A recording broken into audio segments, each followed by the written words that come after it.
Bangladesh premier league BPL দেশের সবচেয়ে জনপ্রিয় ফ্র্যাঞ্চাইজি টুর্নামেন্টগুলোর একটি। কিন্তু এবারের নিলামকে কেন্দ্র করে ক্রিকেট পাড়া সবচেয়ে বেশি আলোচিত এক বিষয়ে ফিক্সিং তদন্ত। গত আসরের তদন্ত রিপোর্ট সামনে আসার পরই বিসিবি আনুষ্ঠানিকভাবে নিলাম তালিকা থেকে বাদ দিয়েছেন কয়েকজন ক্রিকেটারকে। সিদ্ধান্তটি পুরো ক্রিকেট সমাজে নতুন আলোচনা ও উদ্বেগ সৃষ্টি করেছে।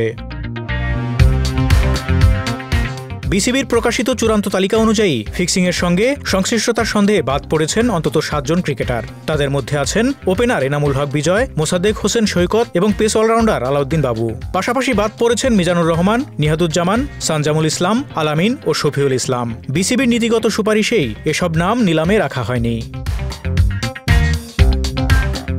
গত বিপিএল শেষে গঠিত স্বাধীন ৩ সদস্যের তদন্ত কমিটি তাদের ৯০০ পৃষ্ঠার প্রতিবেদনে উল্লেখ করে কমপক্ষে ১৮ থেকে ১৯ জন খেলোয়াড় ও কর্মকর্তার বিরুদ্ধে বিভিন্ন মাত্রার সন্দেহ রয়েছে। এর ভিত্তিতে অধিকতর তদন্তের দায়িত্ব দেওয়া হয় দুর্নীতি দমন বিভাগের পরামর্শক অ্যালেক্স মার্শালকে। তার সুপারিশের পরই সন্দেহভাজনদের নিলাম তালিকা থেকে বাদ দেওয়ার সিদ্ধান্ত নেয় গভর্নিং কাউন্সিল। তবে বিসিবি জানায় এটি একটি সাইলেন্ট ব্যান, অর্থাৎ প্রকাশ্যে কিছু বলা হবে না, কিন্তু তারা কার্যক্রমের বাইরে থাকবেন।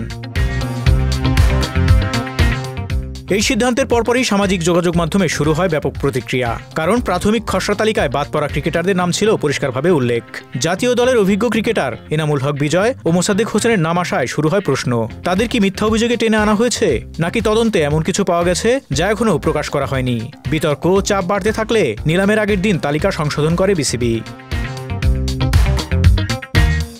বিসিবি আরও জানিয়েছে, ফ্র্যাঞ্চাইজিগুলো কোনোভাবেই সন্দেহভাজন খেলোয়াড়, কর্মকর্তা বা স্টাফদের দলে অন্তর্ভুক্ত করতে পারবে না। ফিক্সিংয়ের সঙ্গে যুক্ত কারো জন্য অ্যাক্রিডিটেশন কার্ড দেওয়া হবে না। এমনকি তদন্তের আওতায় আছেন কিছু কর্মকর্তা ও সাংবাদিক। সূত্র বলছে, বোর্ডের ভবিষ্যৎ কার্যক্রম থেকেও তাদের নিষিদ্ধ করা হতে পারে। ৩ দফা সময় পরিবর্তনের পর অবশেষে রবিবার অনুষ্ঠিত হয় বিপিএল-এর নিলাম। ২৪শে ডিসেম্বর উদ্বোধনী অনুষ্ঠান আর ২৬শে ডিসেম্বর সিলেটে শুরু হবে প্রথম ম্যাচ। সন্দেহভাজনদের বাদ দিয়ে এবার একটি পরিষ্কার তালিকা নিয়ে নিলাম আয়োজন হয়েছে, এটাই বিসিবির মূল বার্তা।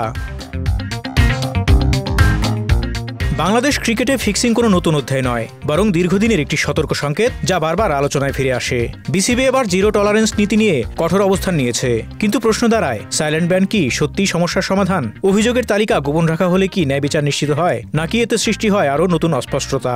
সন্দেহভাজনরা কি নিজেদের সন্দেহমুক্ত করার সুযোগ পাবেন, নাকি উল্টো আরও বিতর্কে জড়াবেন?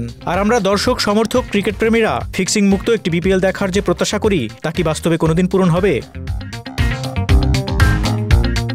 শেষ পর্যন্ত ক্রিকেটের সুনাম রক্ষা, খেলোয়াড়দের স্বচ্ছতা এবং টুর্নামেন্টের বিশ্বাসযোগ্যতা সবকিছুর দায়িত্বই সংশ্লিষ্ট কর্তৃপক্ষের। কিন্তু সত্যিকারের সমাধান আসবে তখনই যখন সন্দেহের জায়গাগুলো পরিষ্কার হবে, তদন্ত হবে পক্ষপাতহীন আর সিদ্ধান্তগুলো হবে সম্পূর্ণ স্বচ্ছ। অবশেষে প্রশ্নটা থেকে যায়, ক্রিকেটকে কি আমরা সত্যি রক্ষা করতে পারবো, নাকি ফিক্সিংয়ের ছায়া বারবার ফিরে আসবে? সমাধান ও আস্থার এই লড়াই এখন সময়ের হাতে। Desk report, Dhaka express.